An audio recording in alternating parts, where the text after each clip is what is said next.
Kalau ingin ngerti apa sih yang dipikirkan orang ini atau orang itu, lihatlah tindakannya. Karena tindakan seseorang menunjukkan pikirannya. Manusia di level state of nature ini manusia bebas yang baik, yang tidak kacau, yang hidup dengan dasar, kalau bahasanya John Locke, hukum kodrat yang diberikan oleh Allah, oleh Tuhan.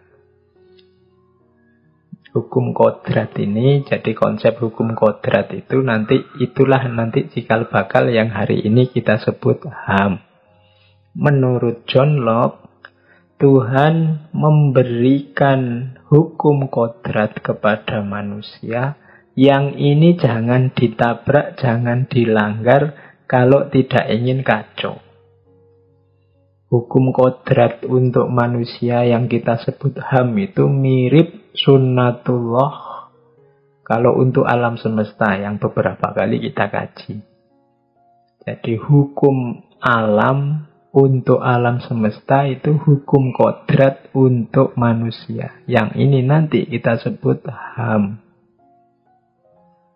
Kalau di John Locke, hukum kodrat ini ada 3, yaitu life, yang kedua liberty, dan yang ketiga property. Life artinya kehidupan, liberty artinya kebebasan, property artinya hak milik. Ini hak dasar manusia yang sifatnya kodrati, dalam bahasa Islam mungkin yang sifatnya fitri, yang jangan dirusak, jangan diganggu, jangan dimusnahkan. Ini hak-hak dasar pemberian Tuhan. Nanti ini yang diterjemahkan jadi HAM. Sama seperti sunatullah di alam. Kalau ini kita ganggu, akan terjadi ketidakseimbangan, kekacauan. Jadi hidup, kebebasan, dan hak milik. Dalam kondisi state of nature, secara alami, manusia itu menghargai hak dasar ini. Jadi menjalankan kebebasannya dan tidak nabrak kebebasan orang lain, hidup sesuai keinginannya dan memiliki apa yang dia miliki tanpa ingin melanggar, memusnahkan, merusak hak miliknya orang lain. Jadi manusia-manusia di level awal yang masih state of nature ini masih alami, masih tertib, masih natural. Makanya namanya state of nature. Cuma nanti situasi berubah. Dari state of nature menjadi state of war. Dari kondisi alamiah menjadi kondisi perang. Katanya John Locke, mengapa kok lahir kondisi ini? Asal usulnya dari mana? Katanya John Locke, asal usulnya karena ada uang. Jadi hadirnya makhluk yang namanya uang ini kemudian melahirkan manusia-manusia yang berambisi untuk mengumpulkan uang sebanyak-banyaknya, yang berarti kekayaan, berlomba-lomba lebih kaya dari yang lain. Lahirlah hierarki, ada tuan, ada budak, ada majikan, ada pembantu, dan status-status semacam itu jadi banyak. Parameternya siapa lebih banyak uang, dia yang unggul. Kalau sebelumnya, zaman kondisi alami, orang itu hidupnya ya mungkin semacam barter. Dia butuh apa, pingin apa, mengambil apa, secukupnya sesuai yang dia butuhkan. Tapi begitu uang hadir,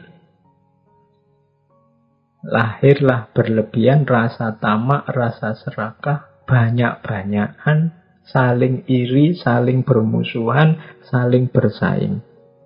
Manusia yang semula alami, damai, rukun, sekarang mulai tabrakan. Asal-usulnya gara-gara ada uang ini. Nah, situasi semacam ini namanya state of war. Situasi perang. Nah, ini sebenarnya ya kalau parameternya alami terus melahirnya uang, berarti ya sudah sejak sangat lama. Manusia itu dalam kondisi state of war, dalam kondisi perang. Nah, pada akhirnya ya manusia ya lama-lama ya ngerti betapa kacaunya dunianya gara-gara hadirnya uang. Akhirnya apa?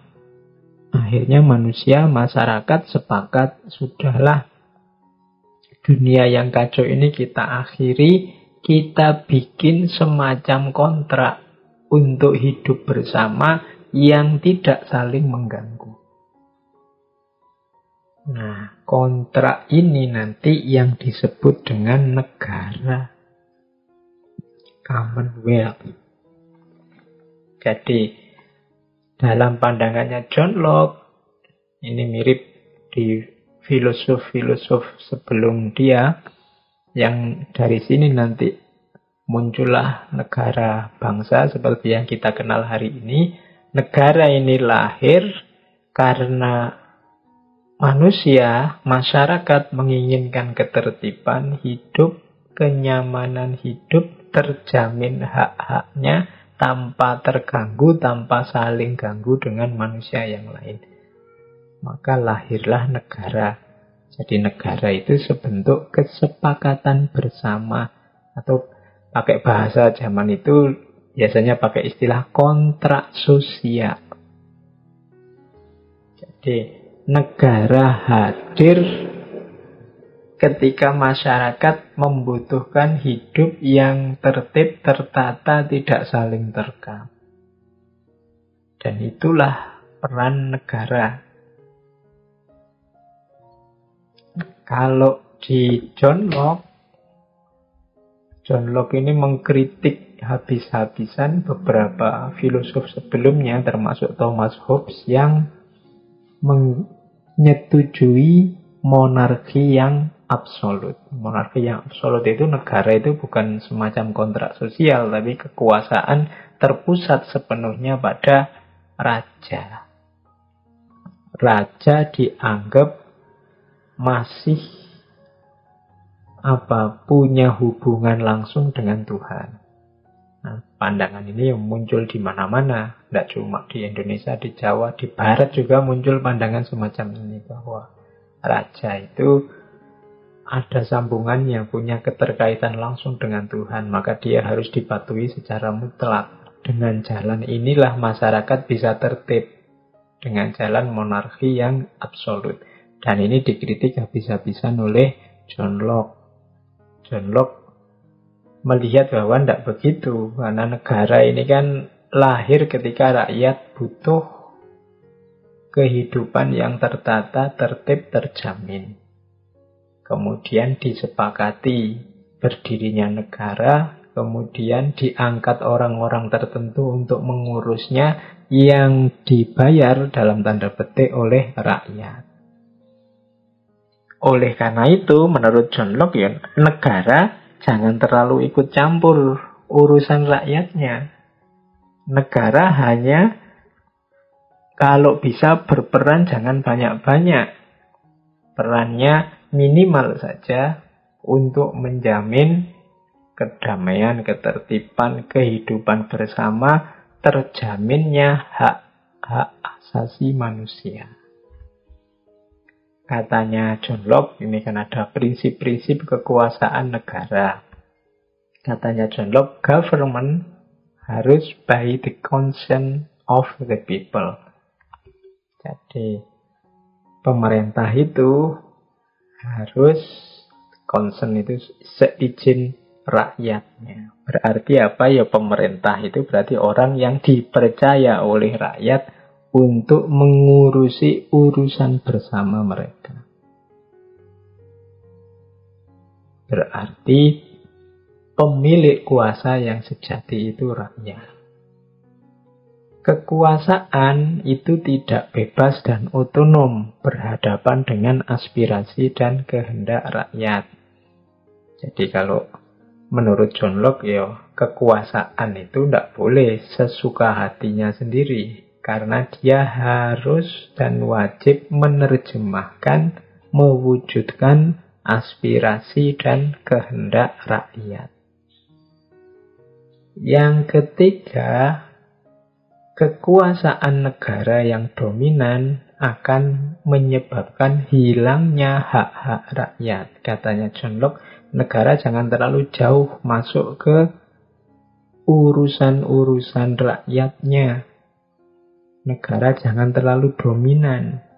Karena kalau negara terlalu masuk dalam kehidupan rakyatnya, pasti nanti ada hak-hak rakyat yang dilanggar.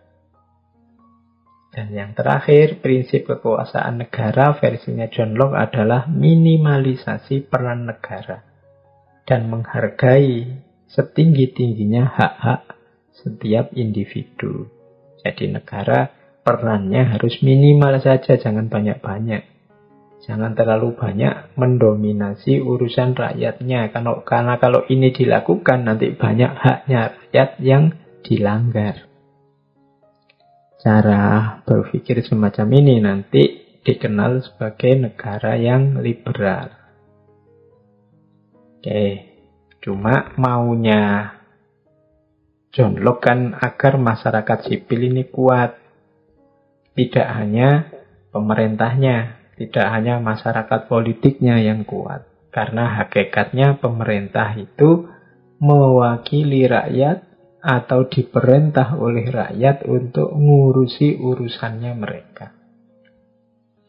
Nah, dari sini nanti lahirlah teori politik yang terkenal dari John Locke. Misalnya beliau punya gagasan untuk membatasi kekuasaan negara harus ada dua hal. Yang pertama, undang-undang atau konstitusi. Yang ini disusun oleh parlemen. Yang kedua, harus ada pembagian kekuasaan, yaitu legislatif, eksekutif, dan federatif. Saya tidak perlu menjelaskan ya, teman-teman pasti sudah ngerti pembagian-pembagian semacam ini. Ini cuma untuk menunjukkan saja. Kalau hari ini teori semacam ini sudah sangat akrab. Tapi zaman itu, di zaman John Locke, ini luar biasa ini. Karena zaman itu baru saja bangkit, baru saja bangun berhadapan dengan monarki yang absolut. Gagasan ini gagasan yang monumental zaman itu, meskipun hari ini rasanya sudah biasa kita dengar. Kalau kita kan akrabnya legislatif, eksekutif, yudikatif. Kalau di John Locke ada legislatif, eksekutif, federatif. Federatif ini yang mengatur masalah-masalah bilateral. Perjanjian damai, kerjasama, atau perang menyerang kemana, itu bagian federatif. Kalau eksekutif ya yang melaksanakan undang-undang, legislatif yang membuat undang-undang. Silahkan yang tertarik dengan teori politik, John Locke salah satu eksponennya. Bisa diteliti dan digali lebih jauh. Oke, saya lanjutkan. Ini saya menyinggung sedikit-sedikit saja karena intinya tadi menurut saya sudah yang tentang empirisismenya. Meskipun ini sebenarnya kelanjutannya, implikasi dari empirisisme. Nah, saya masukkan juga gagasannya John Locke tentang hubungan negara dan agama. Ini bisa dilihat di A Letter Concerning Toleration. Katanya John Locke, perlu ada pemisahan tegas antara urusan agama dan urusan negara. Sebab tujuan masing-masing berbeda. Negara tidak boleh menganut agama apapun, apalagi membatasi atau meniadakan suatu agama. Kenapa? Karena tujuannya negara adalah melindungi hak-hak dasar warganya di dunia ini. Sementara tujuan agama itu kan mengusahakan keselamatan tidak cuma di dunia, tapi sampai nanti di akhirat setelah kematian. Jadi beda ranah, beda peran. Maka jangan negara membatasi agama atau memihak agama tertentu. Katanya John Locke, negara fokus saja pada perlindungan hak-hak dasar warganya. Jadi negara tidak boleh menganut agama apapun, apalagi membatasi atau meniadakan suatu agama. Ini ada di bukunya tentang toleransi. Lebih lanjut nanti di buku itu dijelaskan juga mengapa, agak panjang lebar, silahkan yang ingin baca. E-booknya banyak, bisa di-download. Mengapa toleransi antar umat beragama itu penting? Ini saya cuplikkan sedikit. Mungkin bisa jadi bahan diskusi. Yang pertama katanya John Locke, hanya Tuhan yang tahu siapa yang selamat, siapa yang tidak selamat. Katanya John Locke, tidak ada jaminan yang kita anggap selamat itu nanti benar-benar selamat. Dan yang kita anggap celaka nanti benar-benar celaka. Karena selamat atau celaka itu hak prerogatifnya Tuhan. Dan Tuhan tidak pernah menunjuk seorang manusia pun untuk mewakilinya memutuskan tentang hal semacam ini. Itu katanya John Locke. Berarti apa? Sudahlah, tidak usah marah-marah, tidak usah tidak terima, tidak usah tidak rela kalau ada orang punya agama yang berbeda, ditoleransi saja. Karena itu tadi, biarkan Tuhan yang memutuskan, bukan kita yang memutuskan. Tidak ada jaminan yang kita anggap selamat itu pasti selamat, yang kita anggap celaka pasti celaka. Semuanya merupakan hak prerogatifnya Tuhan. Terus argumen kedua, bisa saja orang, kalau ada orang dipaksa berpindah keyakinan, bisa saja dia kemudian karena terpaksa, misalnya karena kekerasan atau disiksa, terus dia bilang, ya saya pindah keyakinan. Tapi ketika dia bilang iya itu, apa iya dia benar-benar pindah keyakinan? Wong keyakinan itu hakikatnya kan di dalam diri. Jangan-jangan itu cuma biar tidak berlanjut saja kekerasannya, katanya John Locke.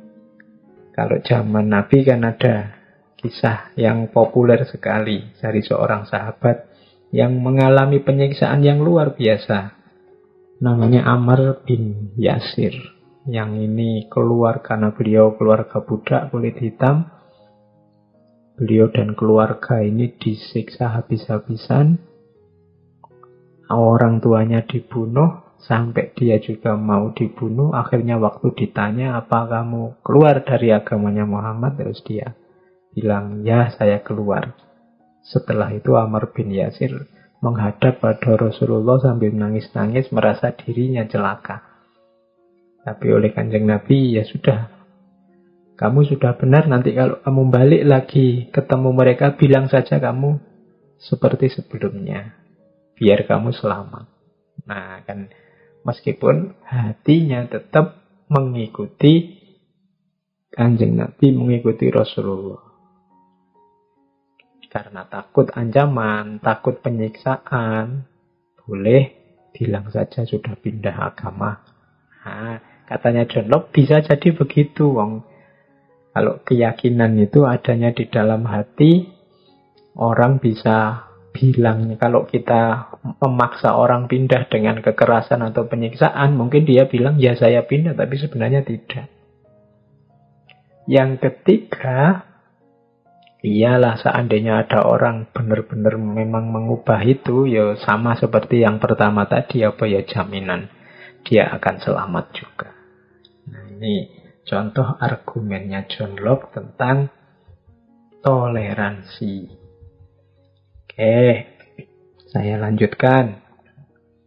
Sebenarnya kalau baca bukunya John Locke itu isinya macam-macam tentang banyak hal. Malam ini saya kutipkan beberapa saja. Yang berminat silahkan diperdalam.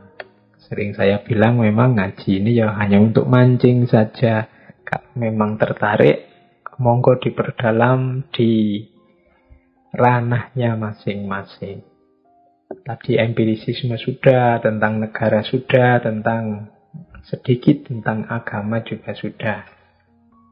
Nah, ada quotes yang bagus ini tentang negara dan agama dari John Locke. No peace and security among mankind, let alone common friendship, can ever exist long as people think that government get their authority from God and that religion is to be propagated by force of arms. Katanya John Locke, tidak akan ada keamanan dan kedamaian di tengah manusia, bahkan persahabatan sekalipun tidak akan bisa ada selama orang-orang menganggap bahwa pemerintah itu memiliki kekuasaan langsung dari Tuhan dan bahwa agama itu harus disebarkan dengan kekuatan senjata. Kalau ada yang punya pandangan pemerintah itu kekuasaannya adalah mandat dari Tuhan, kecenderungannya bisa jadi tiran. Kalau ada agama disebarkan dengan senjata, ya pasti lahirnya perang. Maka no peace and security. Kalau dua hal ini masih ada. Ini menegaskan gagasan-gagasannya yang saya sebut di atas tadi. Bagaimana kritik John Locke terhadap monarki yang absolut, juga bagaimana kritiknya terhadap agama yang tidak toleran. Baik, sekarang kita masuk ke wisdom-wisdomnya. Karena judulnya memang Wisdom of John Locke. Kita ambil tentang pendidikan. Ada beberapa quotes tentang pendidikan yang menurut saya bagus dari John Locke. Yang pertama, we are like chameleons.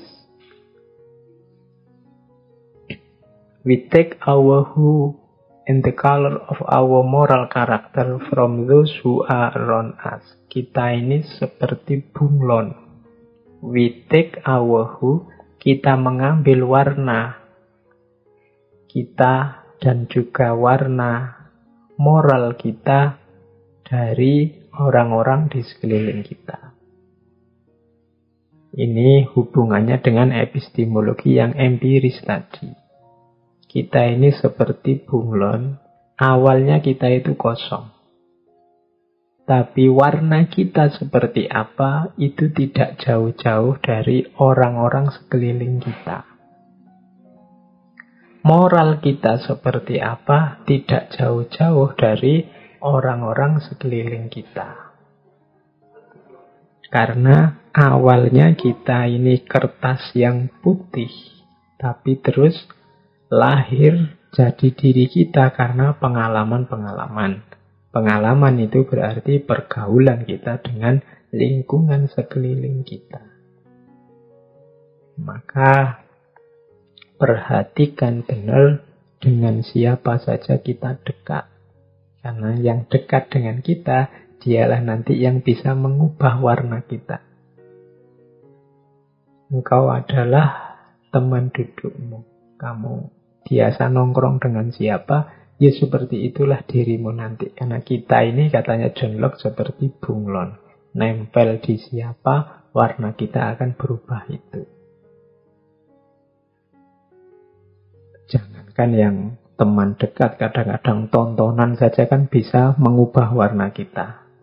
Yang biasanya nonton drama Korea, mungkin sekarang gaya ngomongnya, kemudian pilihan katanya, gerak-gerik tindak tanduknya, mungkin ya rada niru-niru artis Korea. Kenapa? Ya kita seperti bunglon. Kita dipengaruhi, diwarnai oleh apa yang ada di sekeliling kita. Yang kedua, education begins with gentlemen, but reading, good company, and reflection must finish him. Ya, pendidikan membentuk, memulai lahirnya seorang gentleman. Tapi orang tidak bisa mengandalkan pendidikan formal saja. Dia butuh reading, good company, and reflection. Reading itu dia harus meluaskan wawasannya dengan banyak membaca. Good company berarti punya teman baik. Dan reflection. Reflection itu berarti harus mau berpikir secara mandiri. Reading, good company, and reflection must finish him. Jadi pendidikan formal memang membentuk kita, tapi kita akan tuntas kalau ditambah dengan reading, membaca, teman yang baik, dan berpikir. Kita lanjutkan tentang pendidikan. Parents wonder why the streams are bitter when they themselves poison the fountain. Ini menyindir orang tua. Orang tua heran mengapa aliran air itu pahit. Padahal mereka sendiri yang meracuni mata airnya. Nah, ini sindiran pada orang tua. Kalau ada orang tua kok heran, anakku ini loh sekarang kok nuakal. Nah ini, streams are bitter. Anakku ini loh sekarang kok jadi seperti ini, tidak seperti harapanku. Parents wonder why the stream are bitter when they themselves poison the fountain. Mereka lupa bahwa dulunya, sebelumnya mungkin mereka sendiri yang meracuni anak-anak itu. Anak-anak itu kan tabula rasa, kertas putih. Yang mewarnai pertama-tama adalah orang tuanya. Fa'abawahu yuhawidanihi au yunasironihi au yumajisanihi. Parents wonder why the streams are bitter when they themselves poison the fountain. Jangan heran kalau anak sungai alirannya sekarang rasanya pahit karena mata airnya sebelumnya sudah diracuni. Kalau kita lihat anak-anak kita sekarang kelakuannya seperti itu, jangan-jangan ya kita sendiri dulunya yang meracuni mereka. Maka perhatikanlah anak-anak kita sejak awal, sejak dini. Karena sejak itulah diri mereka dibentuk. Yang efeknya kita rasakan hari ini. Jangan sampai sekarang menggerutu. Lupa kalau dulu kita sendiri yang membentuk mereka sehingga sekarang jadi seperti itu. Selanjutnya, there is frequently more to be learned from the unexpected question of a child than the discourse of man. Seringkali ada lebih banyak hal bisa dipelajari dari pertanyaan-pertanyaan tidak terduganya anak kecil daripada wacana-wacana yang dikembangkan oleh manusia. Nah ini sindiran pada kita, kadang-kadang kita ini yang sudah dewasa sering kehilangan kemurnian. Banyak wacana-wacana yang tidak berguna. Banyak kepalsuan-kepalsuan sudah tidak spontan lagi. Semuanya sering sifatnya pencitraan-pencitraan sehingga tidak penting. Katanya John Locke, kadang-kadang lebih menarik untuk dipelajari pertanyaan-pertanyaannya anak kecil yang spontan itu. Unexpected question of a child. Mereka lebih polos, lebih murni, lebih jujur, lebih menggambarkan situasi apa adanya. Dibandingkan kita yang sudah tua, yang kadang terlalu banyak basa-basi, terlalu banyak pura-pura.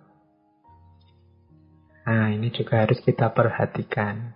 Pertanyaan-pertanyaan anak-anak biasanya lebih murni, lebih jujur. Oke. Men's action are the best guide to their thought. Kalau ingin ngerti apa sih yang dipikirkan orang ini atau orang itu, lihatlah tindakannya. Karena tindakan seseorang menunjukkan pikirannya. Yuk kita lanjutkan. Itu tadi yang tentang pendidikan.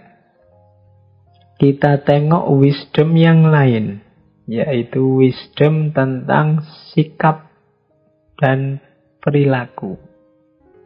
Ini agak banyak yang tentang ini. Saya ngambilnya dari 3 buku yang saya sebut di depan tadi. Yang pertama, let not men think there is no truth but in the science that they study or the books that they read. Jangan sampai orang berpikir bahwa tidak ada kebenaran selain dalam ilmu yang dia kaji atau dalam buku yang dia baca.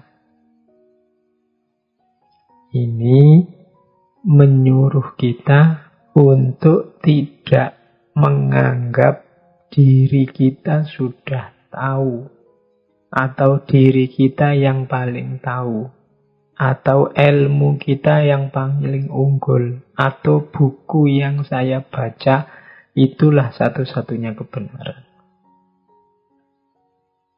Jadi jangan sampai kita berpikir bahwa satu-satunya ilmu yang benar ya ilmuku, atau satu-satunya buku yang bagus ya bukuku.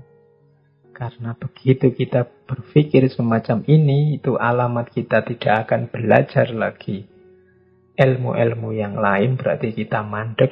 Mungkin juga kita tidak akan membaca lagi, tidak mau lagi menengok buku-buku yang lain, padahal mungkin banyak buku yang lain yang lebih bagus. Nah, ini diwanti-wanti oleh John Locke. Jangan sampai kita menganggap bahwa satu-satunya kebenaran ada dalam ilmuku, dan satu-satunya yang bagus adalah buku yang aku baca. Karena kadang-kadang yang muda-muda seperti saya, teman-teman, kalau saya sudah agak tua ya, seperti teman-teman lah, itu seringkali kalau membaca satu buku dan kagum, senang dengan buku itu, terus mandek. Mandek itu menganggap buku itu sudah final. Jadi sudah males, tidak mau lagi mempertimbangkan membaca buku-buku yang lain. Akhirnya diskusi apa saja, seminar apa saja, mungkin yang dibawa ya materi dari buku itu. Atau wawasan ilmu pengetahuan yang dianggap sudah puncaknya. Kemana-mana hanya bawa itu, yang diomong itu terus. Itu namanya there is no truth but in the science that they study. Dianggapnya kebenaran itu adanya hanya dalam wawasannya, dalam perspektifnya saja. Perspektif yang lain dianggap lemah. Oke. To prejudge others' notion before we have looked into them is not to show their darkness, but to put out our own eyes.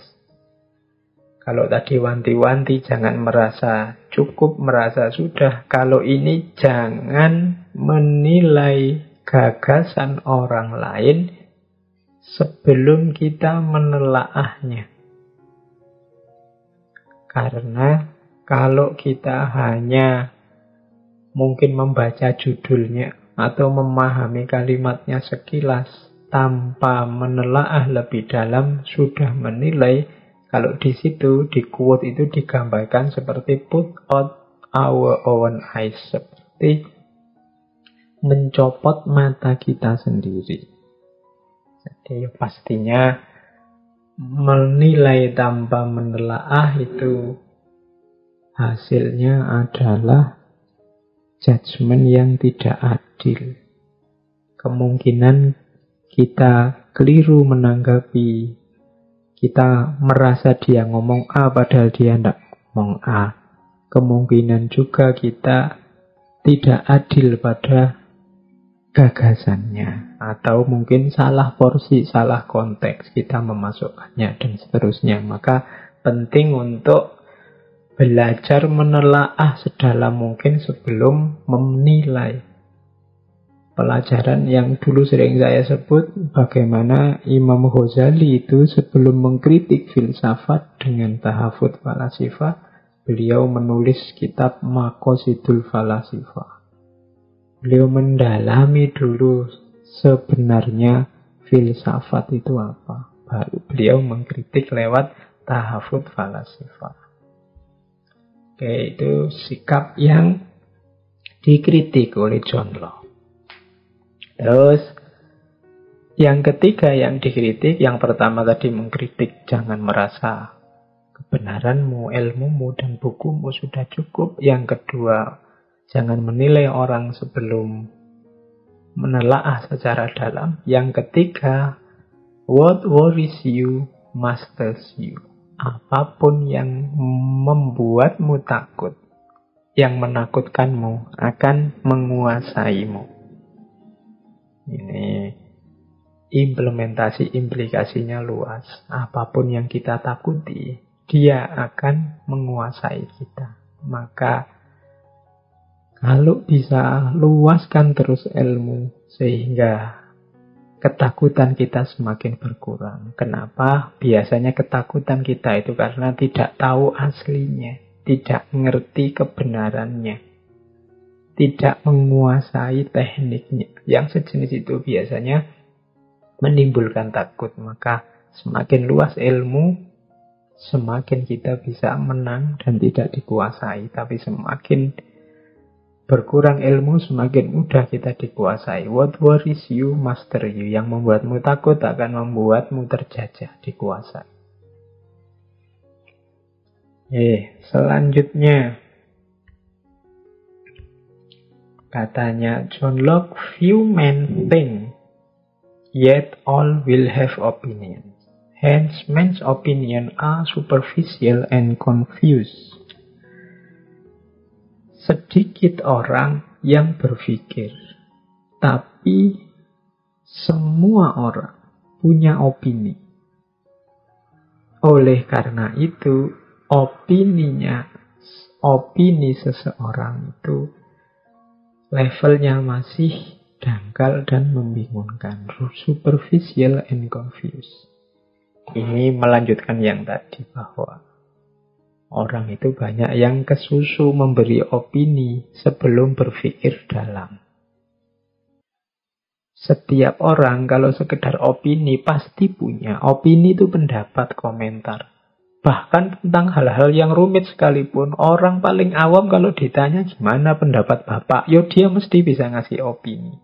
Cuma kan kalau bukan ahlinya atau tidak dipikir secara dalam, hasilnya opini yang superficial dan confused, yang dangkal dan membingungkan. Maka few men think, yet all will have opinion. Hence men's opinion are superficial and confused. Jangan sekedar opini, kalau bisa telaah yang dalam, diteliti yang serius. Karena kadang-kadang kalau hanya opini itu sifatnya dangkal. Bahkan kalau tidak hati-hati hasilnya malah membingungkan. Itu kan kadang-kadang kalau di TV-TV itu ada masalah apa, tiba-tiba siapa yang diwawancara, siapapun yang diacungi, mikrofon kan mau tidak mau dia harus ngomong. Itu akhirnya yang keluar hanya opini-opini. Opini-opini itu pandangan-pandangan sekilas, yang itu biasanya tidak diawali dari telaah yang mendalam. Kita yang melihat, kita yang mendengarkan, harus hati-hati. Karena kecenderungannya seperti katanya John Locke, opini itu superficial and confused. Kemudian ada lagi sebuah quote yang menurut saya bagus dari John Locke, yaitu everyone is orthodox to himself. Setiap orang itu ortodok.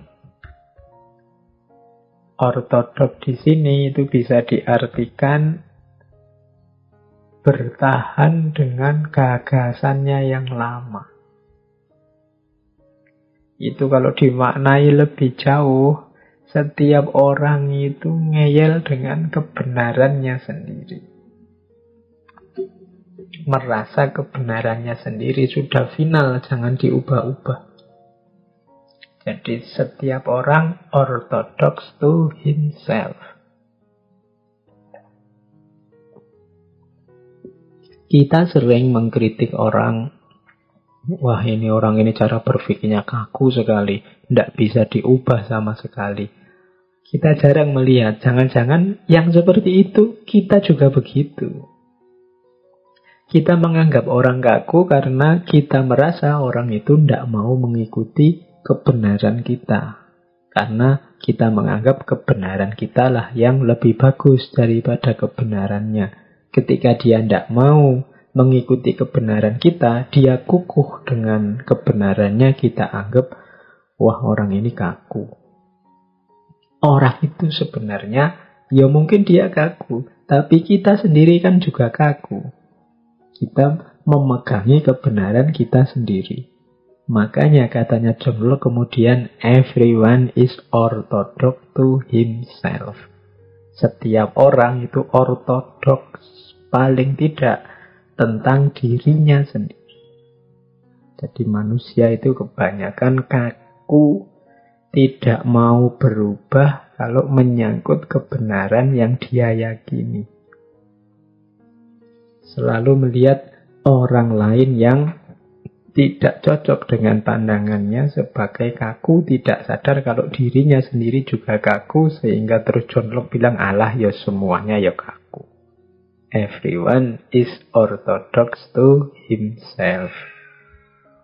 Nah, ini penting untuk bahan introspeksi, karena orang itu seringkali hanya melihat keluar dirinya, jarang menengok ke kedalaman dirinya.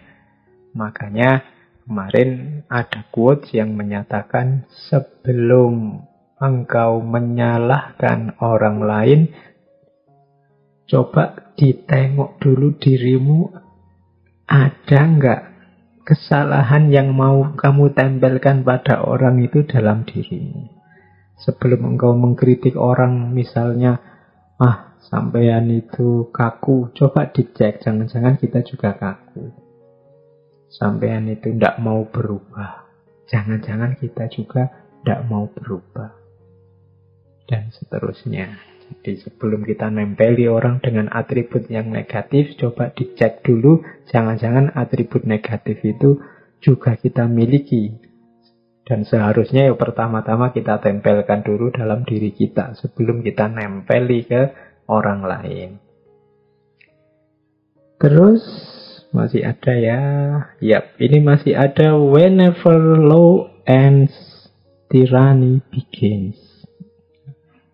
Nah, ini hubungannya dengan negara tadi ya. Kapanpun hukum berakhir, tirani dimulai. Kehidupan bareng-bareng tadi yang dikontrak bersama, disepakati bersama, kan dasarnya konstitusi, undang-undang, hukum. Begitu konstitusi, undang-undang, atau hukum tadi berakhir itu bisa karena tidak diikuti, bisa karena dianggap tidak berlaku lagi, bisa karena saking kacaunya negara sehingga tidak bisa dijalankan. Maka siap-siaplah tirani begins. Yang kuat akan menindas yang lemah. Maka dalam kehidupan bernegara, kita harus hati-hati, jangan sampai hukum tidak punya wibawa. Jangan sampai undang-undang dianggap angin lalu. Jangan sampai konstitusi dianggap tidak ada gunanya. Karena begitu semua itu berakhir, tirani begins. Yang akan jalan adalah hukum, yang kuat akan menindas yang lemah. Yang punya kuasa akan menjadi tiran, karena tidak dipagari dengan hukum, tidak dipagari dengan konstitusi. Jadi ini quotes tentang kehidupan bernegara. Terakhir, new opinions are always suspected and usually opposed without any other reason but because they are not common. Gagasan-gagasan yang baru selalu saja dicurigai dan biasanya ditentang tanpa alasan apapun, hanya karena gagasan-gagasan itu tidak biasa. Jadi katanya John Locke, siap-siap teman-teman yang kreatif, teman-teman yang inovatif, yang produktif menghasilkan gagasan-gagasan yang baru.